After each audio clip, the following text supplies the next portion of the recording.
नमस्कार दोस्तों, संकल्प क्लासेस ऑनलाइन में आपका बहुत बहुत स्वागत है। वेलकम टू संकल्प क्लासेस ऑनलाइन। आपके सामने हम एक और नवीन वीडियो लेकर के आए हैं।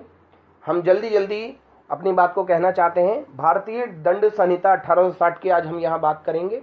इसके अंतर्गत हम आपको बताएंगे कि कौन कौन से प्रमुख प्रश्न हैं, कौन कौन सी प्रमुख बातें हैं जो कि परीक्षा में पूछी जाएंगी। उत्तर प्रदेश सब इंस्पेक्टर की परीक्षा के विषय में हमने आपको पहले भी बताया था कि आपने विस्तार से पढ़ाई की है, बट आपको ज़रूरत है एग्ज़ाम से कुछ दिन पहले एक क्विक रिवीजन की, जो हम आपको देने जा रहे हैं। आपके लिए ये वीडियो बहुत ज़्यादा उपयोगी है, उन कैंडिडेट्स के लिए जो पहले से तैयारी कर रहे हैं और उन कैंडिडेट्स के लिए भी जो सिर्फ कुछ महीनों से तैयारी कर रहे हैं। ठीक है, बट इससे पहले हम आपको बस यही कहना चाहते हैं कि आप हमारे इस चैनल को प्लीज़ सब्सक्राइब कीजिए, जिससे कि आपको टाइम टू टाइम सारी वीडियोज़ मिल सकें। अगले एक हफ्ते में 10 दिन में आपको बहुत ज़्यादा उपयोगी वीडियोज़ मिलने वाली हैं। ठीक है, तो अगर आप हमारे चैनल को सब्सक्राइब करेंगे तभी आपको ये वीडियो सारी मिल पाएंगी। अब हम यहाँ बात करते हैं भारतीय दंड संहिता 1860। भारतीय दंड संहिता 1860 से कम 3 से 4 प्रश्न अवश्य मिलते हैं। मूल विधि से आपको इस परीक्षा में कम से कम 15-16 क्वेश्चन मिलेंगे। 15-16 क्वेश्चन के अंतर्गत आपको भारतीय दंड संहिता से कम 3 अन्यथा 4 क्वेश्चन आपको मिलने की पूरी संभावना है। तो आपको भारतीय दंड संहिता अच्छी तरह से पता होना चाहिए, उसकी समस्त धाराओं के बारे में पता होना चाहिए। हम यहाँ सारी धाराओं के बारे में बात नहीं करेंगे, हम यहाँ केवल उन धाराओं के बारे में बात करेंगे जो कि प्रमुख रूप से पूछी जाती हैं, या उन बातों के बारे में, उन तथ्यों के बारे में बताएंगे जो परीक्षा में अक्सर पूछे जाते हैं। अब हम यहाँ बात करते हैं भारतीय दंड संहिता 1860 की। तो यहाँ पर भारतीय दंड संहिता 1860 इसका नाम है, लेकिन ये 1 जनवरी 1862 से लागू हुई है और ये संपूर्ण भारत में लागू नहीं है, बल्कि जम्मू कश्मीर को छोड़कर बाकी पूरे भारत में लागू है। जम्मू कश्मीर में रणवीर दंड संहिता लागू होती है। ठीक है, अब हम बात करते हैं इसकी धाराओं की। यूं तो इनकी धाराओं की संख्या 511 है, अध्याय 23 है, लेकिन यहाँ पर हम 511 धाराओं के बारे में बात नहीं करेंगे, क्योंकि यदि कोई कैंडिडेट 511 धाराएं पढ़ने की कोशिश करता है तो पहली बात तो ये पूरी 511 धाराएं वो याद नहीं रख सकता। ठीक है, और यहाँ पर 511 धाराओं को याद करने की जरूरत भी नहीं होती है। जब आप इंस्पेक्टर बन जाएंगे उसके बाद आपको सारी पता हो जाएंगी धीरे धीरे, जब आप उनको यूज करेंगे तो। लेकिन यहाँ पे आपको परीक्षा पास करने के लिए 511 धाराएं पढ़ने की जरूरत नहीं है, क्योंकि अगर आप उनके चक्कर में पढ़ते हैं तो आप कंफ्यूज हो जाएंगे। परीक्षा में क्वालिफाई होने के लिए बहुत जरूरी होता है कि हमको क्या पढ़ना है और क्या छोड़ना है। छोटी परीक्षा हो या बड़ी परीक्षा हो, बहुत जरूरी है, क्योंकि अगर जो चीज छोड़नी होती है अगर आप वो भी पढ़ते हैं तो आपके माइंड पर एक्स्ट्रा बर्डन हो जाता है। ठीक है, तो हम बात करते हैं यहाँ पे धारा नंबर 1 की। ठीक है, याद रखिएगा, प्रमुख धाराओं की बात करेंगे। धारा नंबर 1 के अंतर्गत है संहिता का नाम और उसके प्रवर्तन का विस्तार, यानी कि वो जो लागू हुई है उसका विस्तार कहाँ तक है, इस बारे में यहाँ पर बात की गई है। धारा 1, संहिता का नाम और उसके प्रवर्तन का विस्तार। आप स्क्रीन पर देख सकते हैं। ठीक है, हालांकि हमने स्क्रीन पर शॉर्ट में लिखा हुआ है, लेकिन आपको हिंट देने के लिए काफी है। यहाँ हम आपको मुंह से बोलकर डिटेल में बताएंगे। ठीक है, नंबर 2 की बात करते हैं। धारा नंबर 2, तो ये वो धारा है कि जो व्यक्ति भारत के राज्य क्षेत्र के अंतर्गत अपराध करता है, यानी कि भारत में कहीं भी वो अपराध करता है तो उसके अंतर्गत उसको दंड दिया जाता है। ये धारा नंबर 2 के अंतर्गत आता है। अब धारा 3 छोड़ देते हैं, धारा 4 की बात करते हैं। भारत के बाहर किसी भी स्थान पर भारतीय नागरिक द्वारा अगर कोई अपराध किया जाता है, या फिर किसी विमान पर जो कि भारत में रजिस्टर्ड हो, भारत में पंजीकृत हो, या किसी भी पोत पर, ठीक है, अगर कोई अपराध किया जाता है तो उसके अंतर्गत दंडित किया जाएगा। उसके बारे में इस संहिता में उसके बारे में बात की गई है धारा नंबर 4 में। अब बात करते हैं प्रमुख है धारा नंबर 34। धारा नंबर 34 सामान्य आशय से संबंधित है। आप बस इतना याद रखिए, प्रश्न सीधे यही पूछा जाएगा। प्रश्न में आएगा धारा नंबर 34 किस चीज से संबंधित है, नीचे 4 ऑप्शन होंगे। पूछा जाएगा सामान्य आशय निम्न में से किस धारा के अंतर्गत आता है। 4 धाराएं दे दी जाएंगी, आपको क्वेश्चन लगाना होगा। आप यहाँ पर डिटेल में मत जाइए, आपने डिटेल में विस्तार से सब पढ़ रखा है, हमें मालूम है। ठीक है, लेकिन यहाँ हम बात कर रहे हैं क्विक रिवीजन की। धारा नंबर 34 सामान्य आशय, धारा नंबर 41 विशेष विधि, और धारा नंबर 42 स्थानीय विधि। ठीक है, अब आगे बात करते हैं धारा नंबर 53। धारा नंबर 53 में ये बताया गया है कि दंड के कितने प्रकार होते हैं। ठीक हो गया, जितने प्रकार के भी दंड होते हैं वो सब आपको पता है। ये धारा नंबर 53 के अंतर्गत आता है। क्वेश्चन पूछा जाएगा कि धारा नंबर 53 के अंतर्गत क्या आता है, या क्वेश्चन पूछा जाएगा दंड के प्रकार किन धाराओं के अंतर्गत आते हैं। तो धारा नंबर 53 की यहाँ बात हो रही है दंड के प्रकार। धारा नंबर 73 अभियुक्त को एकांत परिरोध में रखने की अधिकतम अवधि। ठीक है, यानी कि किसी अभियुक्त को एकांत परिरोध में रखा जाता है, ये आता है धारा नंबर 73 के अंतर्गत, और इसकी अधिकतम अवधि 3 महीने है। ये भी जरूर याद रखिए, पूछ सकता है एकांत परिरोध में अभियुक्त को रखने की अधिकतम अवधि कितनी है, तो 3 महीने है। ठीक हो गया। इसके बाद हम बात करते हैं धारा नंबर 78। धारा नंबर 78 बहुत इंपॉर्टेंट है।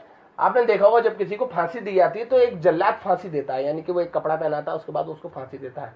तो ये हमारे भारत में किसी की हत्या करने पे भी उसको सजा मिलती है, उसको दंड दिया जाता है, या तो मृत्यु दंड दिया जाता है, या कारावास दिया जाता है, कठोर कारावास दिया जाता है। लेकिन वहां पर उस जल्लाद को, उस व्यक्ति को मारने की पूरी छूट होती है, चूंकि कोर्ट के ऑर्डर मिले हुए होते हैं। तो इस प्रकार धारा नंबर 78 के अंतर्गत आपराधिक दायित्व से उसको मुक्ति प्रदान की जाती है, जल्लाद को।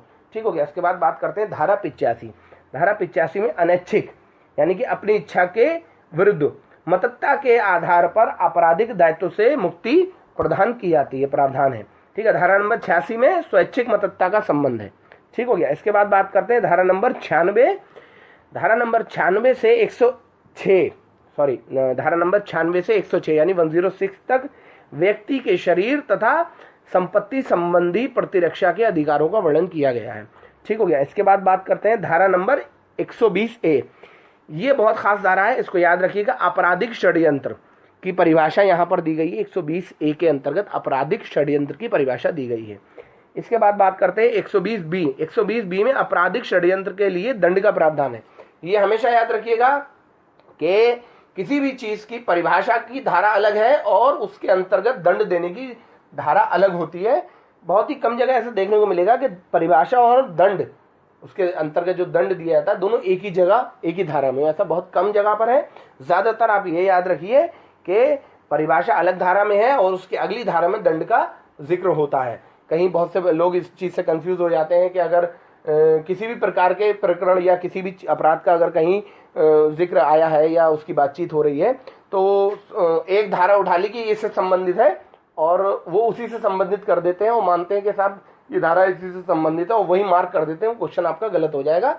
जबकि किसी भी प्रकरण या किसी भी अपराध के विषय में कम से कम 2 या 3 धाराएं हर जगह दी गई हैं। 120A में आपराधिक षड्यंत्र की परिभाषा है, 120B में आपराधिक षड्यंत्र के अंतर्गत दंड का प्रावधान है। हाँ, अगर वो डायरेक्ट क्वेश्चन सिर्फ इतना पूछता है आपराधिक षड्यंत्र का संबंध किस धारा से, और आपको 120A दे दे या 120B दे दे, दोनों में से कोई एक दे और बाकी अलग धाराएं हैं, तो आप इसमें से कोई भी मार सकते हो, उसका संबंध दोनों धाराओं से है। लेकिन अगर क्लियर पूछेगा आपराधिक षड्यंत्र की परिभाषा किस धारा से संबंधित है या आपराधिक षड्यंत्र में जो दंड का प्रावधान है वो किस धारा के अंतर्गत आता है, तो ये दोनों अलग अलग हैं। परिभाषा 120A में है और 120B में उसके द्वारा जो दंड दिया जाता है वो है। इसके बाद बात करते हैं 121। भारत सरकार के विरुद्ध अगर कोई युद्ध करने का प्रयत्न करता है या युद्ध की प्लानिंग बनाता है, युद्ध करता है, तो धारा 121 के अंतर्गत उसको दंडित किया जाएगा।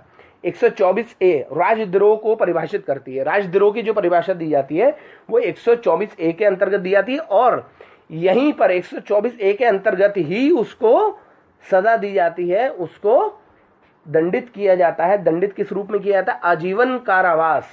यदि कोई राजद्रोह का दोषी होता है तो उसको आजीवन कारावास से दंडित किया जाएगा या जुर्माना भी लगाया जा सकता है और दोनों भी हो सकते हैं। इसके बाद बात करते हैं 141 में विधि विरुद्ध जमाव की बात है। यानी विधि विरुद्ध जमाव हम आपको बता दें कि अगर कोई 5 व्यक्ति, कम से कम 5 व्यक्ति होना जरूरी है, 4 होंगे तो नहीं होगा, कम से कम 5 या उससे अधिक व्यक्ति अगर हैं और कहीं पर एकत्रित हो जाते हैं और कुछ ऐसा काम करते हैं जो संविधान और विधि के खिलाफ है, तो वो विधि विरुद्ध जमाव कहलाता है। तो 141 के अंतर्गत है विधि विरुद्ध जमाव की परिभाषा और 143 के अंतर्गत है उसके अंतर्गत दिया जाने वाला दंड। अगर कोई विधि विरुद्ध जमाव करता है तो उसको अधिकतम 6 मास तक की सजा हो सकती है और उसको जुर्माने से भी दंडित किया जा सकता है। अब बात करते हैं 147 की। 147 के अंतर्गत बलवा आता है, यानी कि विधि विरुद्ध जमाव के अंतर्गत कोई इकट्ठा हो जाता है, एक जगह एकत्रित होते हैं 5 लोग या उससे अधिक लोग और फिर कोई ऐसा काम करते हैं जिसमें हथियार का इस्तेमाल करें या कुछ और आपराधिक कार्य करते हैं, तो वो बलवे के अंतर्गत आता है और बलवे में उसको दंडित किया जाएगा। अधिकतम अवधि इसकी 2 वर्ष तक होगी, ठीक है, या जुर्माने से भी दंडित किया जा सकता है। इसकी धारा है धारा 147, ठीक है। इसके बाद हम बात करते हैं धारा 149। धारा 149 के अंतर्गत संयुक्त दायित्व के सिद्धांतों का प्रतिपादन है, ठीक है। इसके बाद बात करते हैं धारा 153। धारा 153 ख, यहाँ पे ये ध्यान रखिए कई जगह पर हिंदी के वर्ड यूज किए गए हैं, कई जगह इंग्लिश में यूज किए गए हैं, ABCD, कई जगह क ख ग। लेकिन ये याद रखिए हर जगह पर ABCD को काका गा और काका गा को ABCD से जो है नहीं मिलाएंगे, अलग अलग हैं दोनों। कहीं कहीं पर केवल का खा ग इस्तेमाल किया गया, कहीं कहीं पर केवल ABCD इस्तेमाल किया गया है। तो यहाँ पर 153 खा की बात की गई है। यह है राष्ट्रीय अखंडता पर अगर कोई आदमी लांछन लगाता है, राष्ट्रीय अखंडता के प्रतिकूल प्रभाव डालता है अगर, तो ये 153 खा के अंतर्गत आएगा। 159 यानी 159 ये दंगे को परिभाषित करता है। दंगा 2 या अधिक व्यक्तियों के द्वारा किया जाता है, ये याद रखिएगा। बहुत से लोग कंफ्यूजन करते हैं कि दंगा 5 लोगों से होता, नहीं, दंगा 2 लोग कर सकते हैं। ठीक हो गया, तो परिभाषा 159 के अंतर्गत आती है। 160 की बात करते हैं तो 160 के अनुसार दंगे के अपराध के लिए 1 माह तक का कारावास और 100 रुपए तक का जुर्माना हो सकता है। इसके बाद बात करते हैं मिथ्या सूचना, यानी कि अगर कोई आदमी किसी को गलत सूचना देता है, ठीक हो गया, गलत इत्तला देता है, उर्दू में उसको इत्तला कहा जाता है, तो 177 के अंतर्गत दंडित किया जाएगा। ठीक है। 186 धारा 186 लोक सेवक के लोक कृत्यों के निर्वहन में बाधा डालना, यानी कि अगर कोई लोक सेवक है उसके कार्यों में अगर कोई बाधा डालता है तो 186 के अंतर्गत 3 महीने तक का कारावास और 500 रुपए तक का जुर्माना उसको हो सकता है। इसके बाद बात करते हैं धारा 191, धारा 192, धारा 193, बहुत खास है, बहुत इंपॉर्टेंट है, अक्सर पूछी जाती है। मिथ्या साक्ष्य देना, यानी कि गलत सबूत देना, बनाए हुए गढ़े हुए सबूत देना, झूठे सबूत पेश करना की जो परिभाषा दी गई है वो 191 में है। और इसका गणना जो है, यानी कि मिथ्या साक्ष्य देना, आपको क्लियर कर दें, मिथ्या साक्ष्य देना यानी कि गढ़े हुए सबूत, झूठे सबूतों को देना 191 में परिभाषित है। और मिथ्या साक्ष्य गणना ये अलग चीज है, गणना का मतलब है बनाना। ठीक है, ये 192 के अंतर्गत है। बनाने से मतलब ये है कि जैसे सपोज मेरे पास पहले से मौजूद है, अगर झूठे सबूत है, मुझे मालूम है झूठे सबूत है, मैं न्यायालय में दे देता हूं तो मैं 191 का दोषी हूं। और अगर मेरे पास सबूत नहीं है, मैं सबूत बनाने की कोशिश करूं, झूठे क्रिएट करने की कोशिश करूं, तो मैं 192 के अंतर्गत दोषी हो जाऊंगा। और मिथ्या साक्ष्य के अंतर्गत जो दंड दिया जाता है, दंड का प्रावधान है, वो 193 में आएगा। ठीक है, जिसके अंतर्गत हमें 7 वर्ष तक का कारावास या जुर्माना दोनों भुगतना पड़ सकते हैं। इसके बाद 195 की बात करते हैं। 195 क, मिथ्या साक्ष्य देने के लिए यदि कोई किसी को धमकी देता है या प्रेरित करता है, उसका प्रलोभन देता है, तो 195 क के अंतर्गत दोषी होगा। ठीक है। इसके बाद बात करते हैं बलात्संग, यानी कि जो रेप होता है उसके अंतर्गत कोई पीड़ित व्यक्ति है, यानी कि कोई महिला हो या कोई भी पीड़ित व्यक्ति है इस तरह के अपराध का, तो उसकी अगर हम पहचान आम कर देते हैं, प्रकट कर देते हैं किसी के सामने, तो 228 क के अंतर्गत दोषी होंगे। ठीक हो गया। इसके बाद बात करते हैं 268 में लोक न्यूसेंस से संबंधित है, सॉरी, भारतीय दंड संहिता की धारा 268 लोक न्यूसेंस से संबंधित है। इसके बाद बात करते हैं आपराधिक मानव वध। धारा 299 आपराधिक मानव वध को परिभाषित करती है। धारा 300 हत्या से संबंधित है। ठीक हो गया। धारा 302 हत्या के लिए दंड का प्रावधान करती है। ये याद रखिएगा, धारा 300 हत्या से संबंधित है, लेकिन धारा 302 हत्या के लिए दंड का प्रावधान करती है। जब दंड दिया जाता है 302 के अंतर्गत दिया जाता है, आपने सुना होगा पुराने पिक्चरों में आईपीसी की दफा 302 के तहत जज कहता था पहले की पिक्चरों में, तो ये वही 302 है। ठीक हो गया। तो इसके अनुसार यही है कि जो कोई हत्या करेगा उसके लिए मृत्यु या आजीवन कारावास की सजा सुनाई जाती है, जुर्माना भी हो सकता है। इसके बाद बात करते हैं धारा 301 की, अंतरित विद्वेष का सिद्धांत है 301 में। आप बस इसको याद कर लीजिए, ये अक्सर पूछा जाता है। अंतरित विद्वेष का सिद्धांत 301 के अंतर्गत निहित है। ठीक हो गया। इसके बाद बात करते हैं धारा 304 ख, दहेज मृत्यु, यदि किसी महिला को दहेज के कारण मार दिया जाता है तो 304 ख के अंतर्गत आता है ये। ठीक हो गया। इसके बाद बात करते हैं 306, धारा 306, यदि कोई आदमी आत्महत्या का दुष्प्रेरण करता है, यानी कि आत्महत्या की कोशिश करता है, या कोई आदमी किसी को आत्महत्या के लिए चढ़ाता है, उकसाता है, तो ये धारा 306 के अंतर्गत आएगा। सॉरी, याद रखिए, ये दुष्प्रेरण के लिए है, केवल स्वयं के लिए नहीं है। स्वयं के लिए धारा 307 है। धारा 307 हत्या करने का प्रयत्न है, यानी कि हम खुद कोशिश करते हैं, और अगर कोई प्रेरित करता है किसी को आत्महत्या के लिए तो वो 306 के अंतर्गत आएगी। ठीक है। 320 के अंतर्गत एक बहुत खास चीज है, उपहति को घोर उपहति की श्रेणी में रखा गया। 8 उपहति ऐसी हैं जिनको घोर उपहति के अंतर्गत रखा गया है, ये धारा 320 के अंतर्गत आएगा। इसके बाद बात करते हैं 359 के अंतर्गत व्यपहरण यानी किडनैपिंग के 2 प्रकार होते हैं, ये बताया गया है, ये धारा 359 के अंतर्गत है। और 360 के अंतर्गत भारत में व्यपहरण की बात की गई है, और जबकि 360 के अंतर्गत भारत में व्यपहरण और 361 के अंतर्गत विधि पूर्ण संरक्षात्मक व्यपहरण से संबंधित बात की गई है। और 361 के अंदर वरद राजन बनाम राज्य एक वाद है, बहुत इंपॉर्टेंट वाद है, याद रखिएगा। वरद राजन बनाम राज्य वाद जो है 361 के अंतर्गत आता है, धारा 361 के अंतर्गत। और 362 के अंतर्गत अपहरण की बात की गई है, अबडक्शन जो कहलाता है, ठीक हो गया, ये 362 के अंतर्गत आता है। और 363 में व्यपहरण के लिए दंड का प्रावधान है, जब दंड की बात आएगी तो 363 के अंतर्गत आएगा। इसके बाद बात करते हैं, बस कुछ ही धाराएं बची हैं, ठीक है, वीडियो ज़्यादा लंबी हो जा रही है। धारा 364 का की बात करते हैं, तो फिरौती के लिए अगर कोई किसी का व्यपहरण करता है तो वहां पर 364 का की बात आएगी, ठीक है। इसके बाद बात करते हैं 366 ख, धारा 366 ख के अंतर्गत है कि विदेश से अगर कोई लड़की मंगाता है, लड़की का आयात करता है, तो ये 366 ख के अंतर्गत दोषी होगा। बलात्कार की बात करते हैं 375 के अंतर्गत आता है। बलात्कार के लिए दंड का जो प्रावधान है वो 376 के अंतर्गत आता है। और 376 डी में आता है सामूहिक बलात्कार यानी गैंगरेप, ठीक है। इसके बाद बात करते हैं धारा 378। धारा 378 में जो चोरी के लिए आवश्यक तत्व होते हैं, यानी कोई चोरी करता है, उस चोरी के अंतर्गत जो वो जरूरी आवश्यक तत्व हैं वो जो मूल विधि के अंतर्गत माने जाते हैं वो 378 के अंतर्गत बताया गया है। और इसके अलावा 379 के अंतर्गत चोरी के लिए दंड का प्रावधान है। चोरी के लिए दंड का प्रावधान 3 वर्ष का कारावास या जुर्माना या दोनों से दंडित किया जा सकता है। 390 की बात करते हैं तो 390 में लूट को परिभाषित किया गया है, ठीक हो गया। और लूट का अपराध याद रखिए, एक बहुत खास बात है, लूट का अपराध अकेले के व्यक्ति के द्वारा भी किया जा सकता है, सिंगल व्यक्ति भी लूट कर सकता है, ठीक हो गया। और 391 में डकैती को परिभाषित किया गया है। डकैती का अपराध गठित करने के लिए कम से कम 5 व्यक्तियों का होना बहुत जरूरी है। 5 व्यक्ति से अगर कम है तो वो डकैती नहीं मानी जाएगी, ठीक है।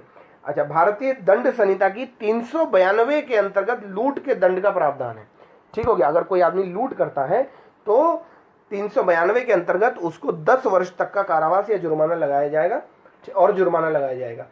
यदि एक प्रावधान और है, ये भी 392 के अंतर्गत, यदि कोई व्यक्ति राजमार्ग पर सूर्यास्त और सूर्योदय के बीच में, यानी कि सूरज छिपने के बाद और सूरज निकलने से पहले, अगले दिन का सूरज निकलने से पहले, यानी रात्रि काल में, सायकाल से लेकर के सुबह के प्रातः काल के बीच में अगर राजमार्ग के ऊपर लूट करता है तो उसे 14 वर्ष तक का कारावास हो सकता है, ठीक है। 417। अब कुछ अन्य धाराएं हैं, 3-4 हैं जो इंपॉर्टेंट हैं भी नहीं भी है, बट ये है कि ऐसी हैं, पूछी जा सकती हैं। 417 छल के लिए दंड है, 1 वर्ष का कारावास। 441 आपराधिक अत्याचार से संबंधित है। 445 गृह भेदन यानी हाउस ब्रेकिंग से संबंधित है। और 446 रात्रि के गृह भेदन से संबंधित है, यानी कि रात्रि काल में जो हाउस ब्रेकिंग की जाती है उससे संबंधित है। तो इस प्रकार से आपकी ये भारतीय दंड संहिता के अंतर्गत जो धाराएं थी ये पूछ सकता है, ठीक है। इस प्रकार से भारतीय दंड संहिता आपकी कंप्लीट हो गई। हमें पूरी उम्मीद है यदि आप भारतीय दंड संहिता की हमारी इस वीडियो को अच्छी तरह से तैयार कर लेते हैं, इसके तथ्यों को अपनी कॉपी में नोट कर लीजिए। आपको अगर इसमें भी लगता है कि कुछ इंपॉर्टेंट नहीं है तो आप शायद उसको छोड़ सकते हैं, आपकी इच्छा है। लेकिन चूंकि हो सकता है कि आपको तैयारी करते हुए कितना समय हो चुका है, आपको ज्ञान है कि और क्या इसमें इंपॉर्टेंट हो सकता है, तो कुछ और 1-2 चीज़ें आप ऐड कर सकते हैं, कुछ इसमें से माइनस कर सकते हैं। बट हम ये कह सकते हैं, पूरा यकीन रखिए, विश्वास से ये बात कह सकते हैं कि अगर आप इसकी अच्छे से तैयारी कर लेते हैं तो भारतीय दंड संहिता के 3 या 4 प्रश्न आपके कभी गलत नहीं होंगे। ये 3 या 4 प्रश्न आपको इस वीडियो के अंतर्गत ही मिलेंगे, हम इस बात की गारंटी देते हैं। आप इसको अच्छे से कॉपी पर नोट कर लीजिए। 3 या 4 बार अगर आप वीडियो देखेंगे तो हम यकीन बताते हैं ये आपको कंठस्थ हो जाएंगी। और आप हमारे चैनल को प्लीज़ सब्सक्राइब कीजिए, इससे अच्छी और मज़ेदार वीडियो हम आपको देंगे। अगले 10 दिनों में इतनी ज़्यादा वीडियोस आपको मिलने वाली हैं जो कि आपके उत्तर प्रदेश उप निरीक्षक परीक्षा के लिए बहुत ही ज़्यादा उपयोगी हैं। आपका क्विक रिवीजन, क्विक रिकैप होगा, चूंकि भारतीय दंड संहिता बहुत लंबी है, इसलिए हमारी वीडियो करीब आधे घंटे की हो गई है। बट यकीन मानिए हमारी सारी वीडियोस 12-14 मिनट से ज़्यादा की नहीं होती हैं। हमने अपनी सबसे पहली वीडियो में, अगर आपने देखी होगी, तो हमने एक बात कही थी कि हमारे चैनल पर आपको शॉर्ट वीडियोस ही देखने को मिलेंगी। लेकिन ये चूंकि टॉपिक ज़्यादा बड़ा है, ज़्यादा लंबा है, धाराएं ज़्यादा हैं, तो इस वजह से ये थोड़ी सी बड़ी हो गई है। प्लस हमने आपसे कुछ और 2-4 मीठी मीठी बातें की हैं, तो इस वजह से ये थोड़ी सी बड़ी हो गई। तो so please subscribe this channel, हमारे चैनल को सब्सक्राइब कीजिए और उपयोगी वीडियोस पाइए। बस हम आपकी परीक्षा के लिए आपको शुभकामनाएं देना चाहते हैं। आपको बहुत बहुत शुभकामनाएं। आप अच्छे से परीक्षा दीजिए, ठीक है, और अपने देश की सेवा कीजिए। धन्यवाद।